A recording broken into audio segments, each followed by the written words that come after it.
Life కి స్వాగతం. మీ ఆరోగ్య నేస్తం. ఇది కేవలం సమాచారంగా మాత్రమే భావించండి. ఈ సమాచారం ఆధారంగా ఆరోగ్య సమస్యలకు సంబంధించిన నిర్ణయాలు తీసుకోవద్దు. అందుకోసం వైద్య నిపుణులను సంప్రదించండి.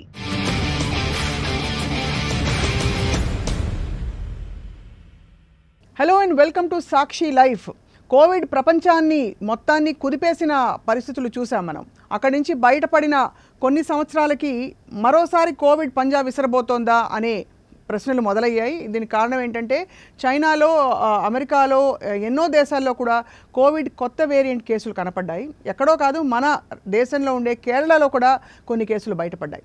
కానీ ప్రస్తుతం WHO దాని వేరియంట్ ఆఫ్ ఇంట్రెస్ట్గా పరిగణిస్తోంది. దీనిపై మరింత సమాచారం తెలుసుకుందాం. మనతో పాటు CCMB పూర్వ సైంటిస్ట్ అండ్ ప్రస్తుతం కన్సల్టింగ్ విజిటింగ్ ప్రొఫెసర్గా యూనివర్సిటీ ఆఫ్ హైదరాబాద్లో వారి సేవలు అందిస్తున్న అందరికీ సుపరిచిత senior scientist and researcher professor MV Jagannatham గారు మనతో ఉన్నారు. నమస్కారం అండి. Right sir.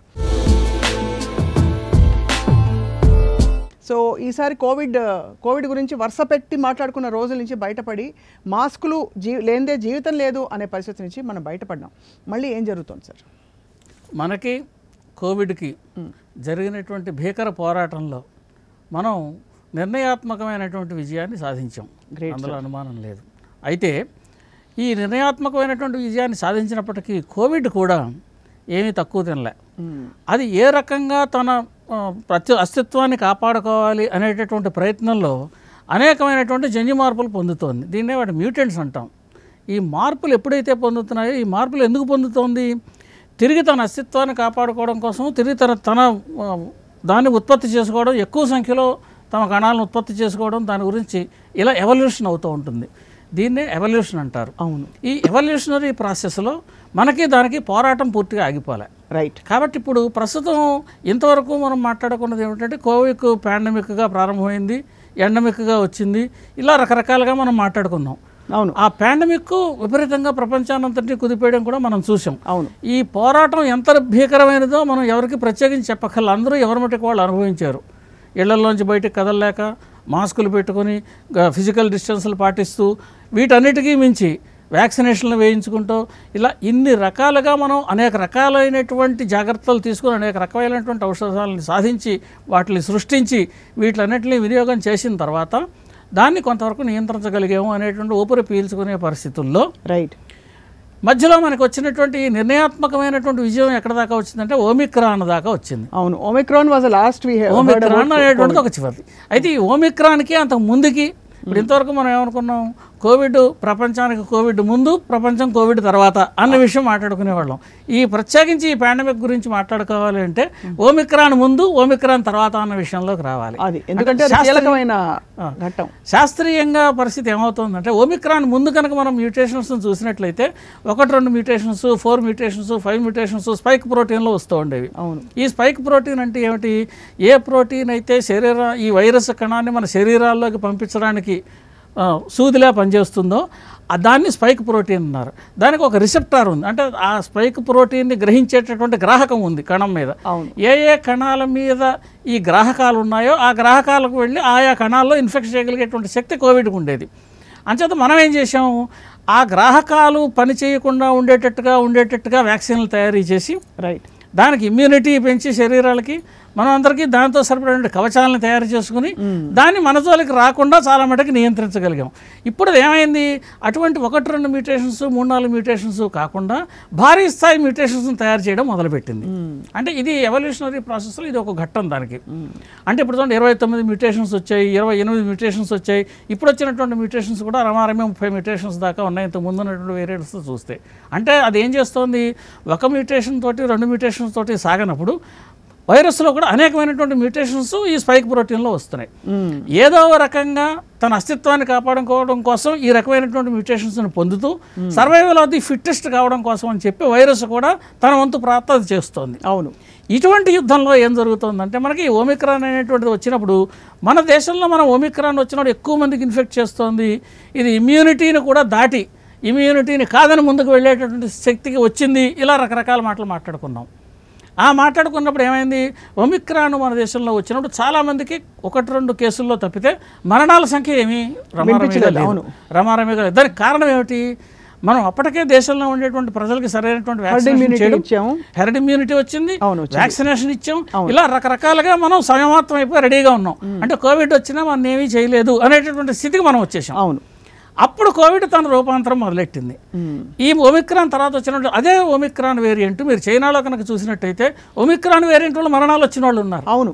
అంటే ఇక్కడ ఏమైనమాట, మనం తయారు చేసినటువంటి వ్యాక్సిన్లు బాగా అత్యంత ప్రభావితంగా పనిచేసాయి అని చెప్పడానికి ఇది ఒక ముఖ్యమైనటువంటి ఉదాహరణ. అంటే ఇప్పుడు ప్రపంచంలో ఇతర దేశాలతో కనుక పోల్చినట్లయితే కోవిడ్ని మనం చేసినటువంటి యుద్ధం అత్యద్భుతంగా ఉంది. భారతదేశం కోవిడ్ మీద చేసినటువంటి యుద్ధం అత్యద్భుతంగా పనిచేసింది. అదే వ్యాక్సిన్ మరి వాళ్ళు తయారు చేశారు. ఎటొచ్చి టెక్నాలజీలు ఒక్కొక్కళ్ళు ఒక్కొక్క రకమైనటువంటి టెక్నాలజీ వాడడం వల్ల తయారు చేసిన వ్యాక్సిన్లు ఉంటాయి. వ్యాక్సిన్లు అందరూ రికార్డు స్థాయిలో తయారు చేశారు. అవును. రికార్డు స్థాయిలో ఒక సంవత్సరం వచ్చేటప్పుడు వ్యాక్సిన్లు తయారు చేసుకున్నాం. వీటిలన్నింటినీ ప్రపంచంలో ఉన్న దేశాలన్నింటికి వాడకం మొదలెట్టాం. మరి అదే ఒమిక్రాన్ వేరియంట్ చైనాలో కొంతమంది మరణాలకు కూడా దారితీసింది. అంటే మనం ఉత్పత్తి చేసినటువంటి మన దేశంలో తయారైనటువంటి స్వదేశీయంగా తయారు చేసుకున్నటువంటి మన వ్యాక్సిన్లు మనకు అత్యద్భుతమైనటువంటి ఫలితాలను ఇచ్చాయి. అంటే ఇది ఇక్కడ మనం అండర్లైన్ చేయాల్సిన పాయింట్ ఏంటంటే శాస్త్ర సాంకేతిక రంగాల్లో భారతదేశము, భారతీయ శాస్త్రవేత్తలు, భారతీయ వైద్యులు ప్రపంచంలో ఎవరితోటి ఏ రకంగా సెకండ్ కాదు, మనకు వచ్చినటువంటి సమస్యను మనమే నిగ్రహించుకోగలము, మనమే పరిష్కరించుకోగలము అనేటటువంటి ఒక ఆత్మనిర్భర స్థితికి వచ్చాం ఈ రంగంలో. వాస్తవం సార్, చాలా గొప్ప విషయం, ఇది అసాధారణమైనటువంటి విషయం. అయితే ఇప్పుడు మరి ఈ వచ్చినటువంటి వేరియంట్ పేరేంటి సార్? ఫస్ట్ ఆఫ్ ఆల్ ఈ వేరియంట్ పేరు JN1 అని పేరు పెట్టారండి. JN1 ఇది కారణాలు ఉంటాయి సార్ ఆ పేరు పెట్టడానికి? ఇంతకు ముందు ఉన్నదే దీనికి BA.25 అని BA.2.8 అని చెప్పి ఒక వేరియంట్ ఒకటి వచ్చింది. అది XBB నుంచి వచ్చింది. ఈ XBBలు ఇవన్నీ కూడా ఒమిక్రాన్ వేరియంట్కి సంబంధించినటువంటి చుట్టాలు. అవును. అంటే ఇవన్నీ ఈ ఒమిక్రాన్ దీనికి సంబంధించినటువంటి లీనియేజే నడుస్తుంది ప్రస్తుతం. అవును. ఆ లీనియేజ్లో వచ్చినటువంటి మల్టిపుల్ మ్యూటేషన్స్ అవి కూడా దాని సర్వైవల్ కోసం వచ్చి పనిచేస్తుంది. దాని ప్రక్రియలో అది అలా ఉండగా ఈ JN1 అనేటువంటి మ్యూటెంట్ అనేటువంటిది వచ్చింది. ఇప్పుడు JN1 మ్యూటెంట్ పరిస్థితి ఏమిటి? ఇప్పుడు అమెరికాలో JN1 మ్యూటెంట్ కనిపిస్తుంది. ఎన్ని కేసులు బయటపడ్డాయి సార్ మనకు తెలిసినంత వరకు? మనకి తెలిసినంత వరకు భారతదేశంలో అయితే ప్రస్తుతం రమారమిగా అన్ని JN1 కాదు కానీ మొత్తం ఒక 2000 కేసుల దాకా రమారమి ఉన్నాయి దేశవ్యాప్తంగా. అంటే 2000 అంటే ఇంకా సజీవంగా ఉన్నట్టే ఆ వైరస్.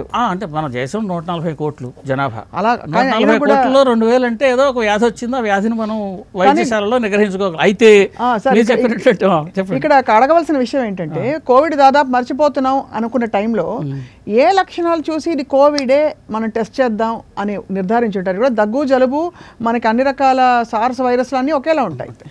ఇప్పుడు ఇది చాలా ముఖ్యమైనటువంటి ప్రశ్న అండి. అది ఇన్ఫ్లుయెన్జాకి లక్షణాలు అలాగే ఉన్నాయి కదా, కోవిడ్కి అలాగే లక్షణాలు ఉన్నాయి కదా. ఇప్పుడు కోవిడ్ కొంచెం మైల్డ్ వర్షన్లో వచ్చినప్పుడు అది కోవిడ్ అని మీరు ఎలా అంటున్నారు? మన దేశంలో మనం ఏం చేసామంటే ఇన్సాకాగ్ అని ఒక వ్యవస్థను ఏర్పాటు చేసింది కేంద్ర ప్రభుత్వం. ఈ ఇన్సాకాగ్ అంటే ఏమిటంటే ఈ కోవిడ్ సంబంధించినటువంటి జీనోమ్స్ దేశంలో ఎక్కడెక్కడ వచ్చినప్పటికీ కూడా కొత్తగా ఒక కేసు కనుక నమోదైన ఒక వికృతమైనటువంటి లక్షణాలతో అంటే మార్పు ఉన్నటువంటి లక్షణాలతో కలిగి ఉన్నటువంటి దాన్ని ఫస్ట్ RT-PCR తోటి మనం కోవిడ్ నిర్ధారిస్తామని చాలాసార్లు చెప్పుకున్నాం. అవును. అంటే మొట్టమొదటి పరీక్ష ఇది కరోనా అవునా కాదా అని చెప్పడానికి RT-PCR చేస్తారు. RT-PCR చేసిన తర్వాత కరోనా నిర్ధారణ చేసిన తర్వాత ఈ ఏం కరోనా ఇది, ఏ వేరియంట్ అని చేయాలంటే కంప్లీట్గా దాని జీనోమ్ నిర్మాణాన్ని RT-PCR దాకా రావడానికి కూడా అందుకని ఇప్పుడు ఏం చేస్తారు? ఇప్పుడు ఇన్ఫ్లుయెన్జాకు మామూలుగా పరీక్షలు చేస్తారు, అది ఇన్ఫ్లుయెన్జా కాదని తేలుతుంది. అప్పుడు ఏం చేయాలి? నెక్స్ట్ స్టెప్లో కరోనాకు పరీక్ష చేయాలి కదా. అంటే మీరు అనేది సేమ్ బాగా జ్వరం ఇబ్బందులు అవన్నీ వస్తాయి. మళ్ళీ వాసనలు తెలియకపోవడం, తర్వాత రుచి తెలియకపోవడం, ఇలా కొన్ని లక్షణాలు మనకి ఇంత మునుపు మనం మాట్లాడుకున్నాం కదా. అటువంటి లక్షణాల్లో కొన్ని కానీ అన్నీ కానీ కనిపిస్తాయి. ఇప్పుడు అందుకని ఏమవుతుంది, అది ఎప్పుడైతే అటువంటి లక్షణాలు ఉండి ఈ లక్షణాలు ఉన్న తర్వాత ఇది ఉన్న తర్వాత అంటే మన దగ్గర ఇంకొకటి కోవిడ్ పోయిందని చెప్పి మన శాస్త్రవేత్తలు, మన డాక్టర్లు పూర్తిగా నిర్లిప్తతో లేరు. వాళ్ళు సర్వేలెన్స్ని ఇంకా మానలేదు. అదొక విషయం మనం స్పష్టంగా గుర్తుంచుకోవాలి. మన డాక్టర్లు కానీ సైంటిస్టులు కానీ సర్వేలెన్స్ మానపెట్ల దాని మీద పరిశోధనల్ని పూర్తిగా క్లోజ్ చేసేయలేదు. ఎందుకంటే ఇది ఎప్పుడు వస్తుందో ఎలా వస్తుందో మనం ఊహించలేము. ఎందుకంటే ఇది మన మధ్యలోనే ఉంది అన్న విషయాన్ని కూడా మనం మాట్లాడుకున్నాం. మన మధ్యలోనే ఉంది కాబట్టి ఆ సర్వేలెన్స్ చేస్తూనే ఉన్నారు. అందుకనే రాజీవ్ బల్ గారు, మన ICMR డైరెక్టర్ జనరల్ గారు, ఈ కేరళలో వచ్చినటువంటి కేసు ఏదైతే ఉందో ఆ కేసు తీసుకుని దాన్ని మొట్టమొదటి ఆర్టీపీసీఆర్ చేసి ఇది మన కోవిడ్ అని నిర్ధారణ చేసిన తర్వాత దాన్ని పూర్తి జీనోమ్ సీక్వెన్సింగ్ చేయించి ఇది JN1 అని నిర్ధారణ చేశారు. సో ఇప్పుడు JN1 కేసులు మనకి దాదాపు 2000 దేశవ్యాప్తంగా బయటపడ్డాయి. అవన్నీ JN1 టోటల్ కేసులు 2000. ఈ JN1 లక్షణం ఏమిటి? ఇప్పుడు మీరు ఏదైనా కొత్త వేరియంట్ వచ్చిందని నన్ను సపన గారు కొత్త వేరియంట్ వచ్చిందన్నారు, అయితే దీని లక్షణాలు ఏంటండి, మన వ్యాక్సిన్ పనిచేస్తుందా పనిచేది, ఇలా రకరకాలైనటువంటి ప్రశ్నలు న్యాచురల్గా మనకు వస్తాయి. అయితే ఇప్పుడు ఏంటంటే ఇందాక నేను అన్నట్టుగా ఒమిక్రాన్కి సంబంధించినటువంటి చుట్టం దాని మున్మనవరాలో ఇనుమనవరాలో అయి ఉంటుంది ఇది ఆ సంబంధించినటువంటి పరిస్థితి. కాబట్టి ఇంతకుముందు ఒమిక్రాన్కిను దానికి మనం వచ్చినటువంటి వ్యాక్సినేషన్లు పనిచేసాయి కాబట్టి దాని గురించి అక్కడ ఆగి ఇది JN1 అని ఎలా నిర్ధారణ చేసాము? ఇంతకుముందు అమెరికాలో కనిపించింది, చైనాలో కనిపించింది. చైనాలో మీరు సరిగ్గా గ్రహిస్తే 2-3 నెలల క్రితం చైనాలో కేసులు పెరుగుతున్నాయి రిపోర్ట్లు వచ్చాయి. అవును. ఇప్పుడు మనం వ్యాధి పరిస్థితి మన దేశంలో తీసుకుందాం. మొట్టమొదట ప్రపంచంలో ఇతర దేశాల్లో వస్తోంది, తర్వాత ఒక 2-3 నెలలు లేగలో మన దగ్గర కూడా కనిపిస్తున్నాయి ఇవి. అవును. జనరల్గా మనకు స్టార్టింగ్ నుంచి కూడా డిసెంబర్ 29వ తారీఖు 2019లో మొట్టమొదటి మనకి ఎప్పుడైతే 28వ తారీఖున చైనాలో మనకి గుర్తించారని తెలిసిందో జనవరి అయ్యేదాకా మనకి మార్చి దాకా మనకు అంత కంగారు లేదు. అవును, మార్చి నుంచి లాక్డౌన్. జనతా కర్ఫ్యూ ఎప్పుడు పెట్టుకున్నాం? మార్చి నెలలో జనతా కర్ఫ్యూ పరిస్థితి 22 సార్. అప్పటికి మనం జనతా కర్ఫ్యూ పెట్టాం. జనతా కర్ఫ్యూ ఎందుకు పెట్టాం? ప్రజలందరినీ అప్రమత్తం చేయడానికి. ఇదిగో ఒక పెద్ద మహమ్మారి వస్తోంది, ఈ మహమ్మారిని మనం ఎదుర్కొనేటందుకు సంసిద్ధం కావాలి. ఈ సంసిద్ధం కావడానికి మనం ఎంతో క్లిష్టమైనటువంటి నిర్ణయాలు తీసుకోవాలి. ఈ నిర్ణయాలు తీసుకునేందుకు ప్రజలందరి సహకారం కావాలి, వైద్యులందరి సహకారం కావాలి. ఇలా అందరి సహకారం ఉంటే కానీ దీన్ని మనం నిర్మూలన చేయలేము అన్న ఉద్దేశంతో ఫస్ట్ ఒక జనతా కర్ఫ్యూను ప్రారంభం చేసుకుని ఆ జనతా కర్ఫ్యూలో ఒక రకమైనటువంటి అనూహ్యమైనటువంటి స్పందన వచ్చిన తర్వాత అప్పుడు అందరినీ మనం అప్రమత్తం చేసాం. ఇదిగో ప్రమాదం. అప్పుడు బంద్ లాక్డౌన్లు నిర్ణయించుకున్నాం.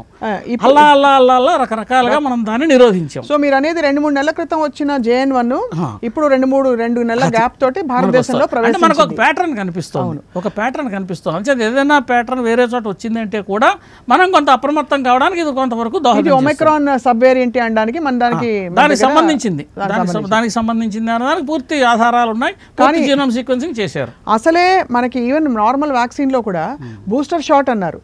బూస్టర్ డోస్ తర్వాత కూడా దాని ప్రభావం ఇంతే ఉంటుంది, సంవత్సర కాలమే అన్నారు. ఇప్పుడు దాదాపు 2 సంవత్సరాలు అయిపోతుంది మనకి ఆ బూస్టర్ డోసులు తీసుకున్న వాళ్ళు కూడా. సో మరి ఏమిటి పరిస్థితి సార్? మళ్ళీ బూస్టర్లు తీసుకోమని మీరు చెప్తారా? అసలు అందుబాటులో ఉందా? అంత సీరియస్గా పరిగణించవలసిన విషయమా ఇది? ఇక్కడ మీరు అడిగిన ప్రశ్నలో 2 ముఖ్యమైనటువంటి ప్రశ్నలు ఉన్నాయండి సార్. ఒకటి, ఇప్పుడు మళ్ళీ మనం వ్యాక్సినేషన్ కోసం పరిగెట్టాలా? ఇంతకుముందు మనం 2 వ్యాక్సిన్లు తీసుకున్నాం కదా, అప్పట్లోనే మనం ఎక్కువ డోసులు తీసుకోవాలన్నారు కదా, మరి ఇప్పుడు పరిస్థితి ఏంటి, మళ్ళీ తీసుకోవాలా అన్నది రెండోది. అవును. ఇప్పుడు నేను దీనికి 2 రకాలుగా రెండు సమాధానాలు చెప్పాల్సి వస్తుంది. ఒకటి, అసలు వ్యాక్సిన్ ఎలా పనిచేస్తుందో చెబితే బూస్టర్ తీసుకోవాలో వద్దా మీకే అవగాహన వస్తుంది. ఇప్పుడు మనకు వ్యాక్సిన్ ఇచ్చినప్పుడు ఏమవుతుందంటే వ్యాక్సిన్ 2 రకాలుగా మన శరీరం మీద పనిచేస్తుంది.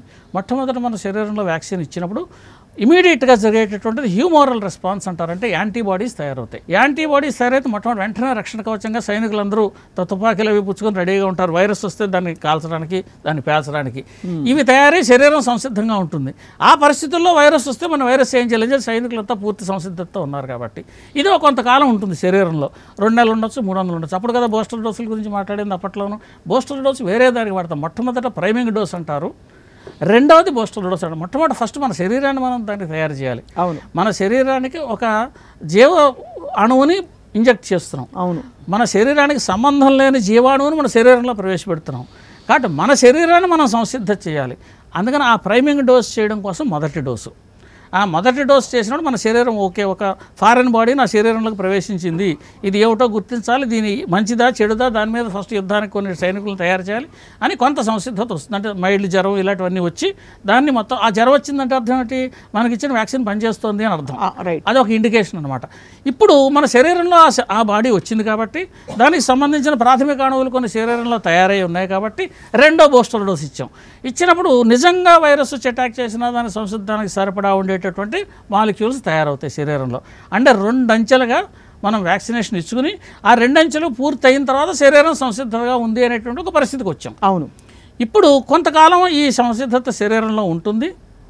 తర్వాత ఈ అణువులు ప్రయోజనం లేవు కదా, కాబట్టి ఉన్నవి కూడా శరీరంలోంచి వెళ్ళిపోవడానికి ఆస్కారం ఉంటుంది, వెళ్ళిపోతాయి. మరి ఇప్పుడు మళ్ళీ మనం డోస్ ఇచ్చుకోవాలా? మనకి ఇమ్యూనాలజీ ఏం చెబుతుందంటే ఇలా మనం డోస్ ఇచ్చినప్పుడు ఇమ్యూనాలజీ చెప్పడమే కాదు, మనకి ఈ వ్యాక్సిన్లు క్లినికల్ ట్రయల్స్లో చేసినటువంటి పరిశోధనల ఆధారంగా కూడా మనకు తెలిసినటువంటి విషయం ఏంటంటే దీనికి ఫస్ట్ వచ్చినటువంటి హ్యూమరల్ రెస్పాన్స్ మొత్తం మనకు ఇచ్చినటువంటి వ్యాక్సిన్లు అన్నిటికీ స్పష్టంగా వచ్చింది. దీంతో పాటుగా లాంగ్ టర్మ్లో ఎప్పుడైతే యాంటీబాడీస్ శరీరంలో పోయినప్పటికీ కూడా ఈ శరీరంలో పలానా వైరస్ వచ్చింది అని మన కణాలు, ఈ శరీరంలో ఉన్న కణాలు జ్ఞాపకం ఉంచుకుంటాయి. అంటే ఈ వైరస్ మెమరీ, వీటిని మెమరీ సెల్స్ అంటారు. ఈ మెమరీ సెల్స్, ఈ బి సెల్స్ అలాంటి కొన్ని సెల్స్ ఉంటాయి అనమాట. ఈ సెల్స్ ఉద్యోగం ఏంటంటే మన శరీరంలోకి ఏం వచ్చింది, ఏం వెళ్ళింది ఇవన్నీ గుర్తుంచుకోవడం. అవును, ఈ గుర్తుంచుకున్న సెల్స్ పక్కకి ఇమ్యూన్ సెల్స్ కూడా సిగ్నల్స్ పంపిస్తాయి. సిగ్నల్స్ పంపించి ఇప్పుడు ఈ పరిస్థితుల్లో మళ్ళీ వైరస్ వచ్చి అటాక్ చేసింది అనుకోండి, ఈ సెల్స్ చెప్తాయి ఇదిగో ఇటువంటి కణం మన ఇంతకు మునుపు వచ్చి అటాక్ చేసాడు ఈ శత్రువు, కాబట్టి దీన్ని మనం చేయడానికి ఇంతకు మునుపు ఏ రకంగా చేసాం ఆ రకమైన అప్రమత్తత మళ్ళీ మనం శరీరానికి తయారు చేయాలి అని ఇవి సంకేతాలు పంపిస్తాయి. ఇవి వేరియంట్స్ కూడా పనిచేస్తాయి అంటారు దాదాపుగా. అక్కడికి వస్తున్నా, అది మళ్ళీ రెండో ప్రశ్న. ఇప్పుడు దీనికి ఎప్పుడైతే మనం ఈ సంకేతాలు ఇచ్చాయో ఈ సంసిద్ధమై మొత్తం మన శరీరం అంటే మొట్టమొదటి హ్యూమరల్ రెస్పాన్స్ అంటారు, దీన్ని సెల్ మీడియేటెడ్ రెస్పాన్స్ అంటారు. అంటే లాంగ్ టర్మ్లో వచ్చేటువంటి సెల్ మీడియేటెడ్ రెస్పాన్స్, ఇమీడియట్గా వచ్చేటువంటి హ్యూమరల్ రెస్పాన్స్. ఈ రెండు రకాలైనటువంటి రక్షణ కవచాల ద్వారా మనం ఇచ్చినటువంటి వ్యాక్సిన్ వల్ల మనకు రక్షణ వస్తుంది. ఇప్పుడు మీరు అడిగినటువంటి పరిస్థితి, రెండు ప్రశ్నలు ఉన్నాయి దీంట్లో. ఒకటేమో మ్యూటెంట్ అయితే ఏమవుతుంది, మనం వ్యాక్సిన్ తీసుకుని పనిచేస్తుందా లేదా. ఇంకో మూడో అనుబంధ ప్రశ్న కూడా ఉంది. వ్యాక్సిన్ తీసుకుని కూడా మైల్డ్ ఫామ్ లో వచ్చిన వాళ్ళు కూడా ఉంటారు. అంటే ఉదాహరణకి నేను వ్యాక్సిన్ తీసుకున్నాను కానీ నాకు 2 సార్లు మైల్డ్ ఫామ్ లో వచ్చింది కోవిడ్. ఇది కూడా మనం అప్పట్లో మాట్లాడుకున్నాం.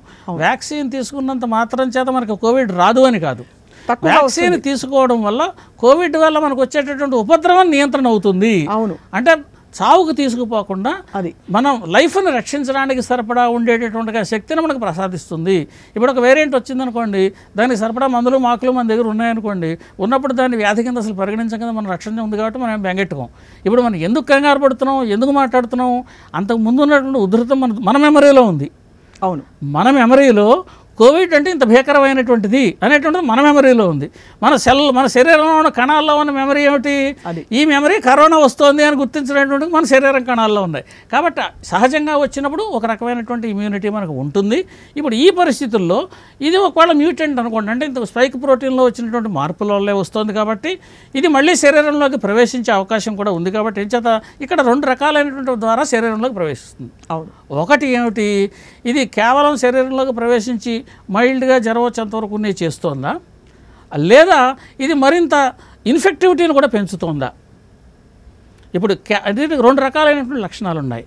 ఒకటి ఇన్ఫెక్టివిటీని పెంచేటువంటి లక్షణం, ఒకటి ఎక్కువ మందికి స్ప్రెడ్ అయ్యేటటువంటి లక్షణం. అది అంటే ఒకటి స్ప్రెడ్ అయ్యేది 10 మందికి స్ప్రెడ్ చేయడం, ఒకటి విరులెన్స్ అంటారు, దాన్ని విరులెన్స్ అంటారు. అంటే 10 మందికి పెంచేటటువంటి దాన్ని విరులెన్స్ అంటారు. ఆ విరులెన్స్ లక్షణం రేషియోలు కూడా పెట్టారు, 1 నుంచి 10 మందికి సోకుతుంది అలా. అటువంటి విరులెన్స్ ఎక్కువ స్ప్రెడ్, దాన్ని స్ప్రెడ్ అంటారు. స్ప్రెడ్ అయ్యే లక్షణం ఉన్నటువంటి మ్యూటెంట్ ఒకటి ఉంటుంది.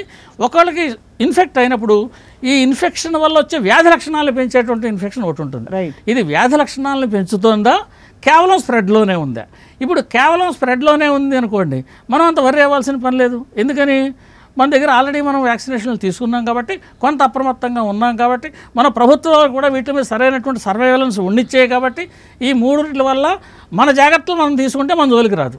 అవును, అయితే ఇక్కడ మనం ఇంకొక చిన్న పాయింట్ మాట్లాడుకోవాల్సింది ఏంటంటే, ఇప్పుడు ఇన్ఫెక్టివిటీ ఎక్కువ మందికి స్ప్రెడ్ చేసింది అనుకోండి, వ్యాధి చిన్నదే కావచ్చు కానీ ఒకే కుటుంబంలో ఉన్న 5గురికి కూడా ఒకేసారి వచ్చింది అనుకోండి, పరిస్థితి ఏమిటి. అంచేదేమిటి, నెంబర్ ఆఫ్ పీపుల్కి ఎక్కువగా పెంచినా మన ఆరోగ్య వ్యవస్థల మీద తీవ్రమైనటువంటి ఒత్తిడి ఉంటుంది. వాస్తవం. కాబట్టి ఇది మనకి ప్రమాదాన్ని తీసుకొస్తుందా రాదా అన్నప్పటికీ కూడా ఇది మనకు రాకుండా చూసుకోవడం చాలా ముఖ్యమైనటువంటి విషయం. దానికి ఏం చేయాలి సార్?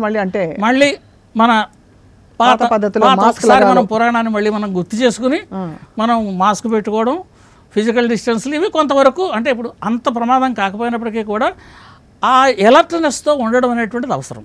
ముఖ్యంగా వల్నరబుల్గా ఉండి కోమార్బిడిటీ చాలా ఇంపార్టెంట్. వల్నరబుల్గా ఉన్న వాళ్ళు అయితే మాత్రం ఓమిక్రాన్ కాదు, ఇంకా దానికంటే మైల్డ్ వేరియంట్ వచ్చినా కూడా దాన్ని సఖ్యం పోతారు. అంటే అదే సార్, అందుకని మనకు అదొకటి దృష్టిలో పెట్టుకోవాలి. ఎందుకంటే సార్ కోవిడ్ వచ్చిపోయింది అనుకున్నాము, చాలా వరకు నివారించాము మన వైద్య వ్యవస్థతో, కానీ వాస్తవానికి చాలామంది శరీర ఏమంటారు దృఢత్వం అంటారు కదా, అది బాగా కొలాప్స్ అయింది. రక్షణ వ్యవస్థలో ఇందాక మనం అనుకున్న రక్షణ వ్యవస్థలో శరీరం పెరిగే కొద్ది ఆ రక్షణ వ్యవస్థ కూడా దాని శక్తి సడలుతుంది, బాగా సడలిందని చెప్పి చెప్తున్న వాళ్ళు రకరకాల సమస్యలు అలా చెప్పిన వాళ్ళు ఉన్నారు. మనకి 75 సంవత్సరాలు 80 ఏళ్ళ వాళ్ళకి కోవిడ్ వచ్చి తగ్గిన వాళ్ళు ఉన్నారు. ఇప్పుడు అది ఎలా తగ్గింది వాళ్ళకి? వాళ్ళ శరీరం యొక్క వాళ్ళ రోజువారీ ఉండేటువంటి వాళ్ళ లక్షణాలు, వాళ్ళ ఆహార నియమాలు, వాళ్ళ లక్షణాలు ఇవన్నీ కూడా సరైనటువంటి ఒక పద్ధతి ప్రకారం ఉన్న వాళ్ళు అయిన వాళ్ళు అయితే 80 ఏళ్ళు వచ్చినప్పటికీ కూడా కొంత ఇమ్యూనిటీని నిలబెట్టుకోగలుగుతున్నారు. అది అలా కాని వాళ్ళు వయసుతో సంబంధం లేకుండా ఇమ్యూనిటీని కోల్పోతున్నారు. ఇది లాంగ్ రన్ ఎఫెక్ట్స్. ఇది జనరల్గా ప్రతి వాళ్ళు పబ్లిక్ హెల్త్లోనూ ప్రతి ఒక్కళ్ళు ఎవరి ఆరోగ్యం గురించి వాళ్ళు తీసుకోవాల్సిన జాగ్రత్తలు చూసుకోవాల్సినటువంటి అవసరం. అంచేత మనకి ఇటువంటి మ్యూటేషన్స్ వచ్చినప్పుడు ఇన్ఫెక్టివిటీ ఎక్కువగా కాకుండా చూసుకోవాలి. ఒకటి ఇన్ఫెక్టివిటీ అంటే స్ప్రెడ్ కాకుండా, స్ప్రెడ్ అయితే ఒక రకమైనటువంటి సమస్య, ఇన్ఫెక్టివిటీ అయితే రెండో రకమైనటువంటి సమస్య. ఇన్ఫెక్టివిటీ అయితే ఏంటి? ఈ ఇండివిజువల్కే మనం ఇచ్చినటువంటి వ్యాక్సిన్ని కూడా ఇచ్చినటువంటి ఇమ్యూనిటీని కూడా దాటించుకుని మన శరీర వ్యవస్థ మీద దండయాత్ర చేస్తోంది. అంటే మనం ఇచ్చినటువంటి వ్యాక్సిన్లు వాటిని కూడా అతిక్రమించి అవి సరిపోట్లే, ఆ రక్షణ సరిపోట్లే, దాన్ని అతిక్రమించి మన మీద దండయాత్ర చేయగలిగినటువంటి శక్తి వైరస్కి వచ్చింది అని. ఆ పరిస్థితుల్లో ఉన్నప్పుడు మన జాగ్రత్త అవసరం, హాస్పిటలైజేషన్ అవసరం. అది హాస్పిటలైజేషన్ తెలుస్తుంది. సో కేవలం ఇన్ఫెక్టివిటీ ఇంటి దగ్గర వైద్యం చేసుకుంటే సరిపోతుంది. ఈ కేరళ కేసులో ఎవరైనా హాస్పిటలైజ్ అయ్యారు సార్? ఈ కేరళ కేసులో ఉన్నటువంటి కేసు వచ్చేప్పటికి ఇది మైల్డ్ కేసును నిర్ధారించారు. దీంట్లో ఇది మామూలు మన ఇంతకుముందు వచ్చిన ఇన్ఫ్లుయెన్జా లైక్ ఇన్ఫెక్షన్ ILI అని చెప్పి బయటపడ్డారు సార్. అంటే వాళ్ళు ఎవరికైతే సోకిందో వాళ్ళు బయటపడ్డారు, వాళ్ళ సమస్య లేదు. అయితే వాళ్ళ ద్వారా వచ్చిన వాళ్ళు ఇంకా ఎంతమంది ఉన్నారు, వాళ్ళ దగ్గర నుంచి ఎంత స్ప్రెడ్, ఈ స్ప్రెడ్ అనేటువంటిది దానికి ఉన్న ఒరిజినల్ లక్షణం ఏదో అది పోదు. కరోనా వైరస్ కున్న ఒరిజినల్ విరులెంట్ కాదు, స్ప్రెడింగ్ నేచర్. విరులెన్స్ కొన్ని మ్యూటేషన్స్లో కొంతమందికి విరులెంట్ కావచ్చు. అందుకనే దీన్ని ఏమన్నాం, ఇది వేరియంట్ ఆఫ్ ఇంట్రెస్ట్ అన్నాం. వేరియంట్ ఆఫ్ ఇంట్రెస్ట్ అని ఎందుకన్నామంటే ఇది ఏం చేస్తుందండి అని అడుగుతారు మీ తర్వాత ప్రశ్న. మీరు అడిగే ప్రెసిడెంట్ బాగానే ఉందండి, కొత్త వేరియంట్ వచ్చింది కదా, దీని లక్షణాలు ఏంటి, ఇది ఏం చేస్తుంది? ఇప్పుడు మనకు వచ్చినటువంటి మొట్టమొదటి నుంచి మనకు వచ్చినటువంటి సమస్య ఏంటంటే ఈ కరోనా దీంట్లోనూ ఫలానా నిర్మాణం దీంట్లో రావడం వల్ల ఈ లక్షణాలు వస్తాయి అని మనం ప్రెడిక్ట్ చేయగలిగేటువంటి లక్షణాలు ఉన్నటువంటి పరిస్థితి మన దగ్గర లేదు. డయేరియాలు అయ్యాయి కొంతమందికి, పొట్ట మీద ఎఫెక్ట్ అయింది. అంచేది ఇప్పుడు ఏమవుతుంది ఇది అంటే ఈ జన్యు నిర్మాణంలోకి లేదా దాంట్లో ఉన్న ప్రోటీన్ల నిర్మాణం ద్వారా మాత్రం వీటిలో వచ్చిన నిర్మాణాలను గుర్తించే శక్తి సామర్థ్యాలు మన దగ్గరకు ఉన్నప్పటికీ ఈ నిర్మాణం వచ్చినప్పుడు ఈ రకమైనటువంటి లక్షణం ఉంటుంది అని స్ట్రక్చర్ టు ఫంక్షన్ కొరిలేట్ చేయగలిగే శక్తి సామర్థ్యాలు మన దగ్గర లేవు. అంటే ఇప్పుడు ఎంత పెద్ద సైంటిస్టులు అయినట్టు ప్రపంచవ్యాప్తంగా మనం చేస్తున్నప్పటికీ అది వచ్చిన తర్వాత లక్షణాలను చూసి ఆ లక్షణాలను నియంత్రించడానికి మనకు కావాల్సిన వైద్యాన్ని, మనకు కావాల్సినటువంటి ఔషధాలని తయారు చేసే శక్తి సామర్థ్యాలు మనకు ఉన్నాయి తప్ప ఫలానా నిర్మాణం ఉంటే ఫలానా రకంగా ఇది విజృంభిస్తుంది అని చెప్పగలిగే శక్తి సామర్థ్యాలు మన దగ్గర లేవు. అవును. అందుకని ఇప్పుడు మీరు ఇది ఏ రకమైన లక్షణాలు ఉందని అడగనుకోండి నేనేం చెప్పాలి సమాధానం, మనం ఇంకా స్టడీ చేయాలండి. ఇప్పుడు ఈ సమాధానం మీకు చాలాసార్లు చెప్పాం. కొత్త వేరియంట్ వచ్చినప్పుడల్లా మీరు ఇది ఎలా ఉంటుందని అంటే మనం సమస్య ఏంటంటే ఇక్కడ ఎప్పుడు స్టడీ చేస్తాం, ఇంకో 10 మందికి ఇన్ఫెక్ట్ అయితే స్టడీ చేస్తాం, అంటే ఇంకో 10 మందికి ఇన్ఫెక్ట్ కాకుండా జాగ్రత్తలు తీసుకోవాల్సిన అవసరం మంచిది. వస్తే దానికి సంబంధించినటువంటి లక్షణాలు వస్తాయి, అప్పుడు దానికి ఎలా నిగ్రహించాలి ఏమిటనేటువంటి దానికి మన ఆరోగ్య వ్యవస్థలు కూడా మంచి పటిష్టమైనటువంటి పరిస్థితిలో ఉన్నాయి. అయితే చేతులు కడుక్కోవడం, మాస్క్ వేసుకోవడం, ఫిజికల్ సోషల్ డిస్టెన్స్ పాటించడం, సాధ్యమైనంత వరకు శరీరాన్ని ఆరోగ్యకర పరిస్థితుల్లో ఇమ్యూనిటీని బిల్డ్ చేసుకోవడం ఎప్పటికీ ఎల్లప్పటికీ అవసరం అంటారు. ఎల్లప్పటికీ అవసరం. ఇది సహజమైనటువంటి లక్షణం అండి. ఇది ఎప్పుడూ కూడా మన ఇమ్యూనిటీని మనం స్ట్రాంగ్గా ఉండించుకోవాల్సింది అన్ని వేళలా ఉండించుకోవాలి. ఎందుకంటే ఈ వైరస్ కాదు ఇంకో వైరస్ అటాక్ చేస్తుంది, దాని నుంచి కాకుండా మనం అట్రా పెట్టుకోవాల్సిన అవసరం అయితే ఉంది. మిగతా లక్షణాలు మీరు చెప్పారు, ఇవి మామూలు లక్షణాలు. చేతులు శుభ్రం చేసుకోండి, మాస్క్ ధరించండి అనేటువంటి చెప్పేటువంటి స్కూల్ నుంచి ఇంటికి వస్తారు పిల్లలు, వచ్చిన తర్వాత చేతులు కడుక్కుని ఇంట్లోకి రెండయ్య, చేతులు కాళ్ళు కడుక్కుని ఇంట్లోకి రెండయ్య. మునుపు ఉండే ఆ రూల్స్ అని నేను ఇప్పుడు కూడా మళ్ళీ ఒకసారి ఆ రూల్స్ పెట్టుకుంటే సరిపోతున్నాయి. అవి సరిపోతాయి అంతే. అవన్నీ ఎందుకు పెట్టారంటే ఇటువంటి సమస్యలు ఉంటాయి కాబట్టి ఆ రూల్స్ పెట్టారు. పోనీ ఎందుకు పెట్టారో మనకు తెలియదు. ఆ రూల్స్ మనం పాటిస్తే సాధ్యమైనంత వరకు ఇటువంటి రోగాల బారిన పడకుండా ఆపు చేసుకుంది మనకే ఆస్కారంగా ఉంటుంది. Right sir. చివరిగా ఈ పర్టికులర్ JN1 వేరియంట్ వల్ల మరణించిన వాళ్ళు ఎవరన్నా మనకి గుర్తించారా ప్రపంచవ్యాప్తంగా? చైనాలో అమెరికాలో కొన్ని మరణాలని వాళ్ళు నమోదు చేశారు. రైట్. ఈ పరిస్థితుల్లో ఖచ్చితంగా జాగ్రత్త అప్రమత్తం అనేటువంటిది. రెండోది ఎక్కువ మందికి స్ప్రెడ్ అవుతోంది. స్ప్రెడ్ అవుతున్న కారణంగా ఈ వేరియంట్ యొక్క పూర్తి లక్షణాలు మనకు అర్థమయ్యేలోగా ఒకటి ఎక్కువ మందికి ఇన్ఫెక్టివిటీ చేస్తుంది కాబట్టి జాగ్రత్తలు తీసుకోవాలి. రెండోది కొన్ని మరణాలు కూడా కొన్ని చోట్ల రిపోర్ట్ చేశారు. కాబట్టి ఇది ఎవరికి మరణాలకి తీసుకెడుతుంది, ఏ వ్యక్తులకి ఇమ్యూనిటీ ఎంత ఉన్న వాళ్ళకి ఎంత లేని వాళ్ళకి అనేది మనకు పూర్తిగా స్టడీ లేదు. కాబట్టి అటువంటి ప్రమాదాన్ని కూడా తీసుకొచ్చే పరిస్థితి ఉంది. కాబట్టి మన జాగ్రత్తలో మనం ఉండడం చాలా అవసరం. రైట్, ఇది ఉంది మనతోటి అన్న ఒక స్పృహతోటి మనం ఉంటే సరిపోతుంది. చాలా మంచి పాయింట్ చెప్పారు సార్. అండ్ ప్రొఫెసర్ జగన్నాథం గారు, ఫైనలీ టు కన్క్లూడ్, అంటే ఇది వేరియంట్ ఆఫ్ ఇంట్రెస్ట్గా JN.1 ఇప్పుడు బాగా అంటే మనకి స్ప్రెడ్ మొదలైంది. కాబట్టి ఇది ఉందా వెళ్ళిపోయిందా అని దాదాపు ఎన్ని వారాలు గమనిస్తారు మామూలుగా ఈ ప్రపంచ ఆరోగ్య సంస్థలన్నీ కూడా? యాక్చువల్గా ప్రపంచ ఆరోగ్య సంస్థ మన దేశంలో ఉండేటటువంటి surveillance system now they are a continuous surveillance system. INSACOG అనేటువంటి ఒక ఆర్గనైజేషన్ ఏదైతే ఫామ్ చేశారో, ఇది కరోనా వైరస్ దేశంలో ఏ ప్రాంతంలో ఎక్కడ కొత్త వచ్చినా కూడా దాన్ని పూర్తిగా జీనోమ్ సీక్వెన్స్ చేసి ఇది ఏం మ్యూటెంట్ అనేటువంటిది ఎప్పటికప్పుడు నిర్ధారణ చేస్తున్నారు. రైట్, అంచేత మన ఆరోగ్య వ్యవస్థ కూడా ఎలర్ట్ అయి ఉంది కొంతవరకు. అలా అని చెప్పి ఒక్కసారిగా మ్యూటెంట్ పెరిగితే మళ్ళీ అలర్ట్ అయి ఉన్నారా లేదంటే వాటికి కూడా సిద్ధపడి ఉంటారు. మనం చూసిన కోవిడ్ అసాధారణ పరిస్థితి కాబట్టి అది అసాధారణ పరిస్థితుల కోసం రోజు కత్తులు అవసరం లేదు. అటువంటి పరిస్థితి అవసరం లేదు. సాధారణ సర్వేలెన్స్ ఉంది కాబట్టి మనకు JN.1 వచ్చింది అని తెలిసింది. ఇందాక మీ ప్రశ్న అదే, ఇది JN.1 కరోనా అని మళ్ళీ మీరు ఎలా చెబుతారు సార్ అని అడిగారు చూసారా. అందుకు మనం ఆల్రెడీ అంతవరకు చేయడానికి సరిపడా పూర్తి సంసిద్ధతతోటి మన శాస్త్రవేత్తలు మన డాక్టర్లు ఉన్నారు. కాబట్టి ఆ రకమైనటువంటి చేస్తున్నారు. అంతేకాదు నిజంగా ఏదైనా ప్రమాదవశాత్తు ఒక ప్రమాదమైనటువంటి వేరియంట్ వస్తే ఇప్పట్లో వ్యాక్సిన్ తయారు చేయడానికి కూడా పూర్తి సంసిద్ధతతో ఉన్నారు షార్టెస్ట్ టైంలో. ఏదైనా మన టెక్నాలజీలు అన్నింటిని అభివృద్ధి చేసి రెడీగా పెట్టుకున్నాం. అయితే ఇప్పుడు ఇక్కడ ముఖ్యంగా మనం గుర్తించాల్సిన ఒక్క పాయింట్ నేను యాడ్ చేయదలుచుకున్నది ఏంటంటేనండి, ఈ కరోనా టెక్నాలజీ వైరస్ mRNA ద్వారా మనం వ్యాక్సిన్ తయారు చేయొచ్చు అని చెప్పినటువంటి టెక్నాలజీని అభివృద్ధి చేసినటువంటి శాస్త్రవేత్త, ఒక మహిళా శాస్త్రవేత్త, హంగేరియన్ శాస్త్రవేత్త క్యాటలిన్ క్యారికో అని, ఆవిడకి నోబెల్ ప్రైజ్ ఈ సంవత్సరం వచ్చింది. ఆవిడకి ఈ కరోనా వైరస్కి ఆవిడ 15 సంవత్సరాల క్రితం, అంటే కరోనా రాకుండా 15 సంవత్సరాల క్రితం ఇటువంటి ఉపద్రవం వచ్చేటువంటి వాటిని ఎలా ఎదుర్కోవాలనేటువంటి టెక్నాలజీని అభివృద్ధి చేసి రెడీగా ఉన్నారు. ఆవిడ అభివృద్ధి చేసినటువంటి టెక్నాలజీ ఎప్పుడైతే ఇది వచ్చిందో వెంటనే అప్రమత్తం అయ్యి ఆవిడ వెంటనే ఫస్ట్ వ్యాక్సిన్ ఆవిడ తయారు చేయగలిగింది. అంచేత ఆ తయారు చేసినటువంటి క్యాటలిన్ క్యారికో గారికి నోబెల్ ప్రైజ్ రావడం మన సాక్షి ప్రేక్షకుల ద్వారా కూడా మనం వాళ్ళకి నోబెల్ ప్రైజ్ వాళ్ళకి ధన్యవాదాలు చెప్పాలి. ఎంతోమంది millions of lifes across the world were saved ఆ కరోనా వ్యాక్సిన్ తయారు చేయడం వల్ల. ఒక మహిళ ఆవిడ చేసినటువంటి కృషి, ఎంతో కష్ట నష్టాలను వచ్చి ఆవిడ ఆ ప్రాజెక్ట్ చేస్తా అన్నప్పుడు ఆవిడకి తిరస్కారాలు ఎదురయ్యాయి, ఆవిడ ప్రమోషన్లకు బదులు డిమోషన్లు వచ్చాయి. అయినప్పటికీ మొక్కవోని దీక్షతో నేను ఈ ప్రాబ్లం చేస్తాను, ఇది ఖచ్చితంగా మానవాళికి పనిచేస్తుంది, RNA ద్వారా ప్రోటీన్లు తయారు చేసే ప్రక్రియ ఏదైతే ఉందో ఈ ప్రక్రియ మానవాళికి ప్రయోజనంగా ఉంటుందని ఆవిడ చాలా పట్టుదలగా నిలబడి తయారు చేసి, గ్రేట్ విషయం సార్, ఆవిడకి ప్రమోషన్లు డిమోషన్లు కూడా పట్టించుకోకుండా దీంట్లో ఉండి చేయడం వల్ల, రైట్ సార్, అంటే ఒక్క మహిళ అంత గట్టిగా సుదృఢంగా నిలబడ్డ కారణంగా ఈవేళ ప్రపంచవ్యాప్తంగా మిలియన్స్ ఆఫ్ పీపుల్ వాళ్ళ ప్రాణాలు రక్షించబడ్డాయి. అందుకు ప్రతిఫలంగా అతి చిన్నది ఆవిడకి నోబెల్ ప్రైజ్ ఇవ్వడం జరిగింది. మనం అందరం కూడా దాన్ని ఆవిడకి కూడా మంచి శుభాకాంక్షలు తెలియజేయాలి. అటువంటి అంత దీక్షతో ఆవిడ చేసి ఎటువంటి ప్రమాదాలు ఉన్నప్పుడు కూడా ఎదుర్కొని ఎన్ని కష్ట నష్టాలు ఉన్నా పట్టించుకోకుండా ఇది చేస్తాను అని ఒక కమిట్మెంట్, ఆవిడ అనుకున్నటువంటి సిద్ధాంతం పనిచేస్తున్నటువంటి దాని మీద ఉన్నటువంటి నమ్మకం, దీనివల్ల ఆవిడ పని చేయగలిగింది. కాబట్టి అటువంటి వాళ్ళు మనకు మనుషులు అవసరం కూడా.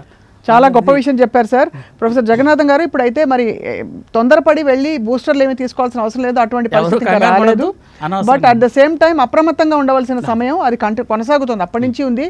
మధ్యలో కొంచెం రిలాక్స్ అయినట్టు అనిపించాం, మర్చిపోయాం కొన్నాళ్ల పాటు, ఎందుకంటే చాలా ఒత్తిడికరమైన పరిస్థితి నుంచి మనం బయటపడ్డాం. బట్ మీరు చెప్పిన సూచనల ప్రకారం మౌలికమైన మన కవచాలను మనం ఏర్పాటు చేసుకోవడం చాలా అవసరం అన్నారు. ధన్యవాదాలు సార్, ఈరోజు సాక్షి స్టూడియోస్కి వచ్చి చాలా టాప్ స్టోరీ మీద ఇవాళ మీరు బోల్డ్ అంత అవగాహన కల్పించినందుకు ధన్యవాదాలు. And thank you all for watching Sakshi life. ఇది కేవలం సమాచారంగా మాత్రమే భావించండి. ఈ సమాచారం ఆధారంగా ఆరోగ్య సమస్యలకు సంబంధించిన నిర్ణయాలు తీసుకోవద్దు. అందుకోసం వైద్య నిపుణులను సంప్రదించండి.